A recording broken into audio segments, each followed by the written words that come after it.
As with many RPG franchises, Final Fantasy has had its fair share of super bosses over the years. Some of these have featured within the original releases, while others have been added as bonus content into re-releases, and then there are those who have found a home in the numerous spin-off titles. Just over 2 years ago, we produced a video that featured some of the most ruthless. They were super bosses that even if you were prepared, would still give you a tough time, but if you did happen to encounter them unawares, then they would have most certainly led to a rather hasty game over and a frantic panic as you rummaged around in your brain to try and figure out the last time you saved. Today, we're going to run through some more incredibly hard super bosses, but this time, we're not going to restrict ourselves to just covering those in the original numbered games, and that means we're going to kick things off with the Iron Giant from the Final Fantasy III remake. Even though the original Final Fantasy did feature a pseudo super boss in the form of Warmech, it wasn't until Final Fantasy V, thanks to Shinra and Omega, that they became an official subcategory within the ever-expanding Final Fantasy bestiary. From then on, super bosses have become more and more common, and as the earlier Final Fantasy games started to get re-released, the developers who were placed in charge often opted to create additional challenges. Final Fantasy I saw Shinryu, Omega, Deathgaze and Chronodia added to its various re-releases. Final Fantasy II then had Ultima Weapon, the Light Emperor and Freakios appear, and Final Fantasy III featured the Iron Giant. As a generic enemy, the Iron Giant had featured in almost every single Final Fantasy game up until the release of Final Fantasy III Remake. But even though many of them were tough encounters, including its powerful appearance in Final Fantasy II, none of them would even come close to the horrifying strength it displayed in this particular iteration. The Iron Giant could be found within an optional dungeon that was aptly named Iron Giant's Cave within the 20th Anniversary Ultimania Guidebook, and access would be granted after the player had received all 4 letters from the 4 Old Men and Prince Aelus. Deep inside the dungeon, you would find yellow, green and red dragons, but the real challenge could be found deep within, and it was unlike anything else in the game, with many players who thought they were well prepared coming unstuck due to how unfair the fight is.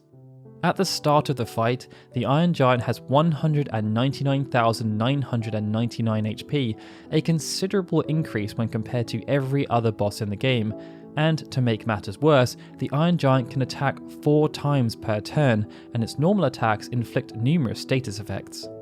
There are also 2 phases. During the first half of the fight, the Iron Giant will use normal attacks to strike a single target, and Meteor to attack a random assortment. But after falling below 65% of its starting HP, while the Iron Giant will continue to use normal attacks, instead of using Meteor, it will use Swipe, a devastating move that can deal around 4,000 HP of damage to every party member. It makes the fight very, very tough, and if you fancy taking a swing at the Iron Giant, you had best make sure you are fully prepared, otherwise there's a very strong chance you'll find yourself staring at a game over screen. Next on our list is Emerald Weapon. There were numerous comments in our last video about why neither Emerald or Ruby Weapon featured, and it led to some heated debates about just how difficult either of the bosses are. Because in truth, now that so much time has passed, there are many viable strategies out there that can be used to obliterate both of them. But if you weren't privy to those strategies and went into each of these encounters without over 20 years of the internet's collective experience at your fingertips, the chances are that both of these super bosses would have been quite the challenge and would have resulted in a swift game over. And in the case of Emerald, the thing that made it particularly mean was that unless you knew what you were in for and knew to steer well clear once you submerged in the submarine, the encounter would have been very unexpected. Emerald Weapon was released when Sephiroth summoned Meteor, which happened with a decent chunk of the game still left to play, and after being released, Emerald could be found just swimming around the world map, something that would have piqued the curiosity of many a gamer. This was quite an uncommon approach, as even though Warmech, Shinryu and Omega were nasty surprises, appearing as either a random battle or a monster in the box, they were all fought within the final stretch of the game, when the party should have been able to handle them, albeit with a modest bit of grinding. It was also quite harsh because Ultimate Weapon appeared in a similar manner, but was much weaker by comparison.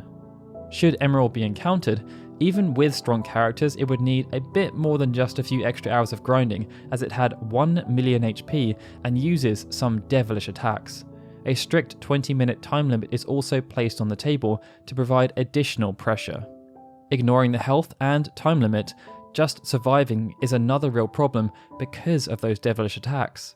Airtam, for example, will deal 1111 damage for every piece of materia equipped, so having 9 or more pieces of materia equipped on a character would lead to instant death. Emerald Shoot and Emerald Beam are also quite nasty, removing positive status effects and dealing significant chunks of damage. And then there is Revenge Stamp, a move that Emerald will use as a counter to deal physical damage and remove the haste status. It means defeating Emerald Weapon requires mastery of the intricate Final Fantasy VII gameplay system, and it is not a battle for the faint of heart. But should you succeed, you'll acquire the Earth Harp, which can be traded in Calm for the Master Magic, Master Command, and Master Summon materia. And that brings us on to our next incredibly hard super boss, Pandemonium Warden.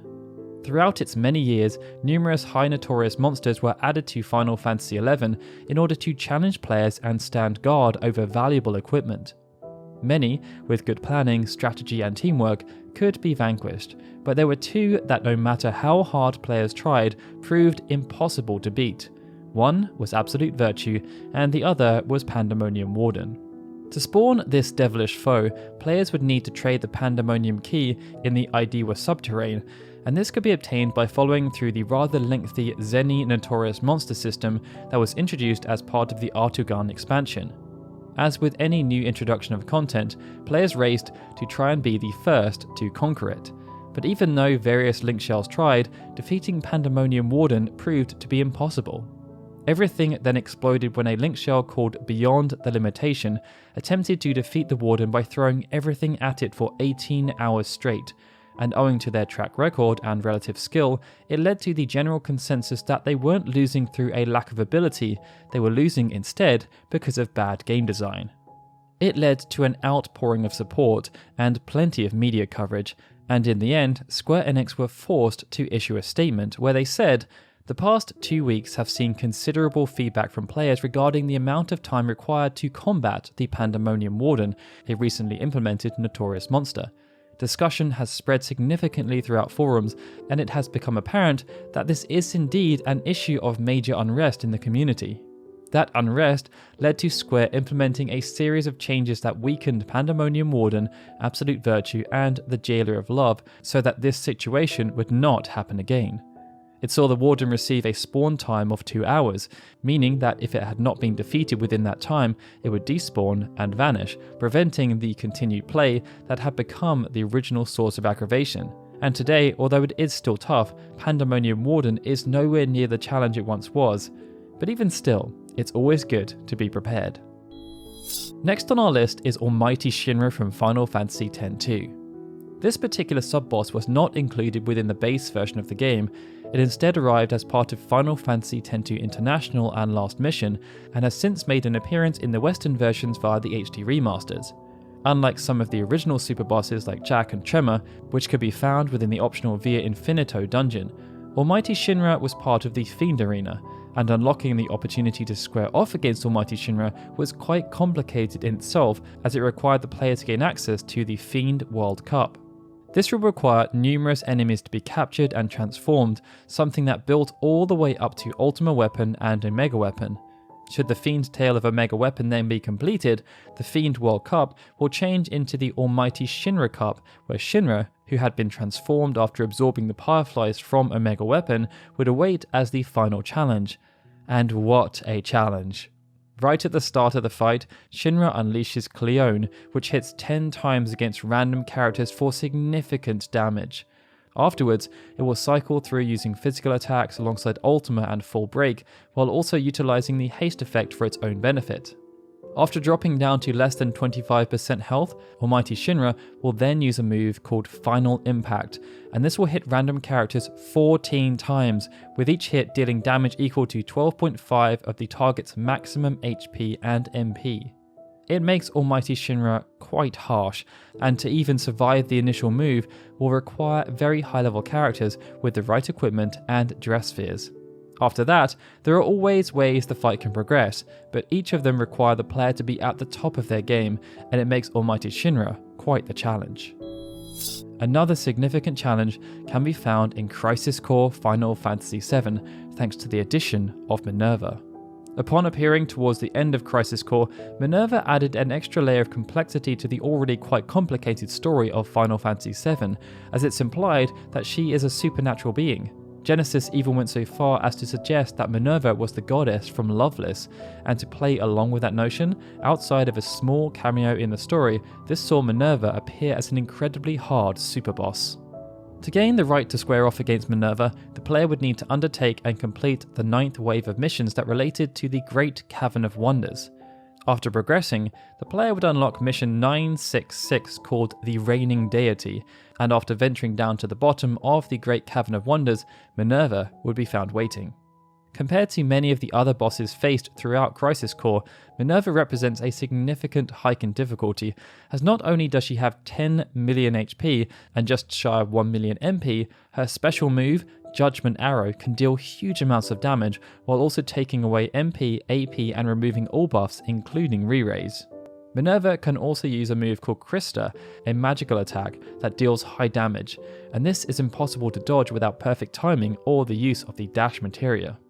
There are a few strategies available to try and defeat Minerva, and one of them requires having at least 60 million gil stored in the coffers, so that Gil Tosh can be used to whittle her HP down while attempting to still survive her relentless assault. It's worth it though, as after beating Minerva, Zack can acquire an accessory called the Divine Slayer that can break damage, HP, MP and AP limits, highlight enemy status effects and boost pretty much every one of Zack's stats. As an entire saga, Final Fantasy XIII has featured a huge array of superbosses, and thanks to the introduction of difficulty settings and New Game Plus, even some of the normal bosses such as Benevelza can present a real challenge. But when comparing them all, even though Longui, Vercingetorix and Rasputil are also very tough, we felt Chaos Aeronite should be the one that made our list. Aeronite can be found from Day 7 onwards in a section of the giant sandbox called the Dead Dunes, and its location within that area will depend on the time of day you choose to venture there. When playing on normal difficulty, Aeronite starts the fight with 11 million HP, a significant increase on other bosses. Benevelza, for example, only has 600,000 HP. Due to this high base, the player must rely heavily on staggering Aeronite to deal any real damage, but one stagger level is not enough, as Aeronite must be staggered 4 times before the damage dealing can commence. What makes this challenging is that there are only approximately 3 minutes allotted to achieve each level of stagger, and if, for whatever reason, a stagger doesn't happen within the allotted time, Aeronite will use its Fed Up ability and flee the battle before fully healing itself. It makes Aeronite quite complicated, as outside of attempting to increase its stagger quickly enough to allow the fight to continue, staying alive is also another real concern. In the initial instance, Aeronite will use abilities such as Black Hole to suck lightning in before dealing damage via its Roar and Dragon Breath attacks, but after each stagger, its attack patterns will change. It will start using spells that are more potent and have longer duration, and by the 3rd stagger, it will start using a move called Hell Flare that will ignore resistances to deal massive damage, and the only way to survive is just to have a boatload of HP or to execute a perfect guard. Should you manage to execute the successful strategy and defeat Aeronite, then you can sleep soundly knowing that you have slain a real menace. But defeating Aeronite on normal is only just the start, as you can also fight Chaos Aeronite. This will see its HP boosted as well as its strength and magic, and overcoming it within this particular form is not easy by any stretch of the imagination. But if you want to make it even more challenging, Aeronite can also be encountered on hard mode where it will have 38.5 million HP, and as Chaos Aeronite on hard mode where it has a massive 57,750,000 HP, which apparently makes it the enemy with the highest HP in the entire franchise. And if you want to try and take down that version on your first try, good luck. And that brings us on to our last super boss, which is perhaps the most epic, as it's actually 5 super bosses in one. Yes, that's right, we're talking about the Judge Magisters in Final Fantasy XII, the Zodiac Age. Throughout the main story of Final Fantasy XII, the Judge Magisters represented a persistent and imposing figure. used to handle sensitive and important missions, the Judge Magisters appeared at prominent points throughout the game, and when fought, they were formidable. Owing to the fact that they were only ever fought in isolation, whenever the judges were encountered, they were ultimately defeated by the party, but thanks to the addition of Trial Mode in Final Fantasy XII International Zodiac Job System, which then carried over to the Zodiac Age, they can also be fought as a unit of 5. They would appear as the 100th and final trial, right after defeating Yzmat and Omega Mark XII, and this designation was apt, as this fight represents by far the greatest challenge in Final Fantasy XII. Each judge has a specific role to play. Much like in the main campaign, Judge Bergen is very aggressive and charges forward without having much thought for personal safety, and he is supported in this endeavour by Judge Gabranth. But unlike Bergen, who is susceptible to negative status effects like sleep, slow and stop, Gabranth is immune, which can be considered a bit more problematic. Judges Drace, Geese and Zargoboth are much more focused on magic. Drace will attempt to support her allies by buffing them with Protect Gar, Shelgar and Hazegar, and if she's allowed to be successful, will then go on the offensive by using Shock. Geese will focus on enfeebling the party by using Dispel and a whole host of negative status effects, and Zargoboth will focus on additional buffs such as Bravery. As a unit, they are horrible. The key is to adopt a solid plan, lay the foundations from the beginning, and never lose that advantage. But that's easier said than done. As the judges start to fall, the fight will become a bit easier as momentum will shift in your favour, and once the numbers have thinned in a significant manner, you should be able to breathe a little easier. If you are successful in defeating the Judge Magisters and feel like their challenge wasn't big enough though, then you can always try and defeat them in Weak Mode.